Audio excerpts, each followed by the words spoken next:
সংবিধান সংশোধনের জন্য বিশেষ কমিটি করার সিদ্ধান্তের মধ্যে দিয়ে শেষ হলো জুলাই সনদ বাস্তবায়নে সংবিধান সংস্কার ইস্যুটি। কমিটিতে সরকার, বিরোধী দল, স্বতন্ত্র সদস্য ছাড়াও বিশেষজ্ঞরা থাকতে পারেন বলে জানিয়েছেন স্বরাষ্ট্রমন্ত্রী।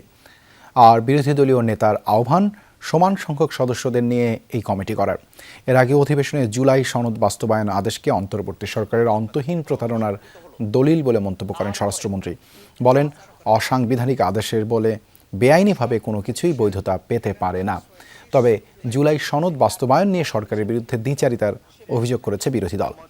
স্পিকার হাফিজ উদ্দিন আহমেদের সভাপতিত্বে জুলাই জাতীয় সনদ বাস্তবায়ন ও সংবিধান সংস্কার পরিষদের অধিবেশন আহ্বান করা নিয়ে বিরোধী দলের মুলতবি প্রস্তাবের উপর চলমান 2 ঘণ্টার আলোচনায় এসব বলেছেন সরকার দল ও বিরোধী দলের সাংসদরা।